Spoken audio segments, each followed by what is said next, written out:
உங்கள் தந்தி1 தொலைக்காட்சியில் தினமும் ஒரு சர்ப்ரைஸ் மாலை 6 முதல் 7 மணி வரை காணத் தவறாதீர்கள். முதுகலை நீட் நுழைவுத் தேர்வுக்கான வினாத்தாள்கள் 70,000 ரூபாய்க்கு கிடைப்பதாக சமூக வலைதளத்தில் வலம் வரும் தகவல்கள் பரபரப்பை ஏற்படுத்தியுள்ளது. இது பற்றிய மேலும் விவரங்களை செய்தியாளர் சங்கரன் விவரிக்க கேட்கலாம். வணக்கம் சங்கரன், கூடுதல் விவரம். வணக்கம். இந்த ஆண்டு கடந்த மே மாதம் நடைபெற்ற இளங்கலை நீட் தேர்வுக்கான வினாத்தாள்கள் முன்கூட்டியே சமூக வலைதளங்களில் குறிப்பாக டெலிகிராமில் தான் முதலில் வெளியாகி மிகுந்த பரபரப்பை ஏற்படுத்தியது.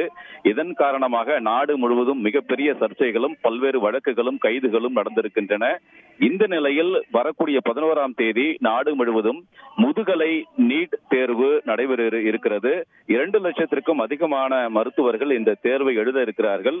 இப்ப இந்த தேர்வு நடைபெறுவதற்கு இன்னும் ஒரு சில தினங்களே இருக்கக்கூடிய நிலையில் மீண்டும் டெலிகிராம் என்ற அந்த சமூக வலைதளத்தில் இந்த முதுகலை நீட் தேர்வுக்கான கேள்வித்தாள்கள் கிடைப்பதாக தகவல்கள் வெளியாகி வருவது மிகுந்த பரபரப்பை ஏற்படுத்தி இருக்கிறது. 70,000 ரூபாய்க்கு கேள்வித்தாள்கள் கிடைக்கும் என்ற தகவலும் அதில் அறிவிக்கப்பட்டு வருகின்றன. இதில் பல்வேறு கிட்டத்தட்ட 20,000த்திற்கும் அதிகமான உறுப்பினர்கள் கொண்ட இந்த குழுக்களில் இந்த தகவல் வெளியாகி வருவது பரவி வருவது பரபரப்பை ஏற்படுத்தி இருக்கிறது. இந்த கேள்விகள் உண்மையிலேயே வரக்கூடிய 11ஆம் தேதி நடைபெறக்கூடிய தேர்வில் இடம்பெறக்கூடியவையா அல்லது போலியாக யாரேனும் ஏமாற்றுகிறார்களா என்ற ஒரு குழப்பத்தில் தேர்வை எழுதக்கூடிய மருத்துவர்கள் ஆழ்ந்திருக்கிறார்கள். இந்த விவகாரம் தற்போது பரவி வருவது மருத்துவர்கள் மத்தியில் மிகுந்த பரபரப்பை ஏற்படுத்தி இருக்கிறது. விரிவான விவரங்களுக்கு நன்றி சங்கரன்.